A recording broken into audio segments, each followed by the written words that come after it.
Assalamualaikum warahmatullahi wabarakatuh. Perkenalkan, nama saya Graciela Awalia dari kelas 11 MIPA 1.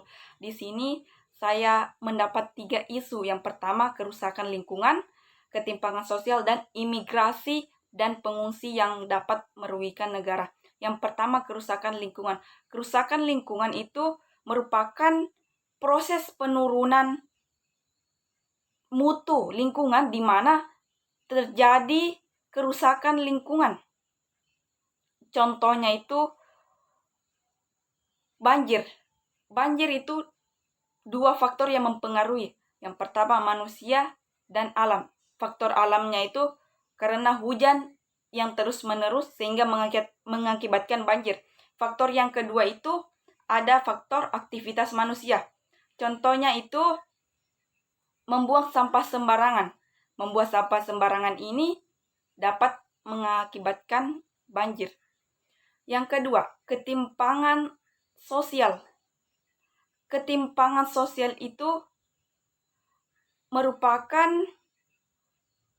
ketidakseimbangan antara hak dan sumber daya yang tersedia di suatu daerah, sehingga dapat mengakibatkan kesenjangan sosial maupun angka kemiskinan.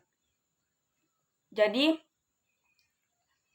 cara untuk menghilangkan tersebut atau mengatasinya itu kita bisa meningkatkan dan memperbaiki fasilitas pendidikan karena merupakan faktor utama yang dapat mengurangi angka pengangguran yang ada di daerah kita. Yang kedua, yang ketiga yaitu imigrasi dan pengungsi.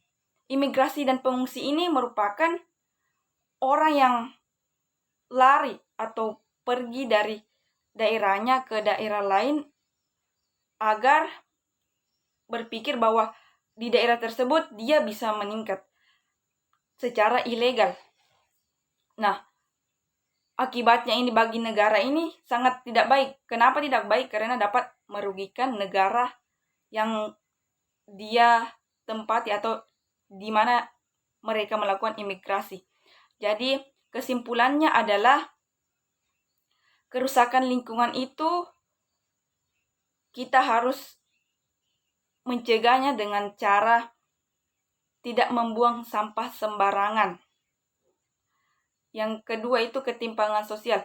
Ketimpangan sosial itu kita dapat meningkatkan kualitas fasilitas yang ada sehingga bagaimana manusia itu atau kelompok masyarakat meningkatkan kreativitasnya dalam mengolah fasilitas yang ada sehingga dia bisa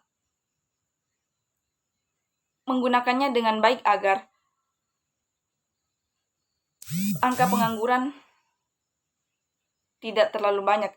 Yang ketiga itu imigrasi dan pengungsi. Imigrasi dan pengungsi ini seharusnya dihilangkan atau diberi hukuman yang setegas-tegasnya agar apabila negara yang dilakukan imigrasi atau pengungsi yang datang ke negara itu, contohnya Indonesia, kita seharusnya memberikan hukuman yang tegas bagi pelaku imigrasi dan pengungsi secara ilegal tersebut.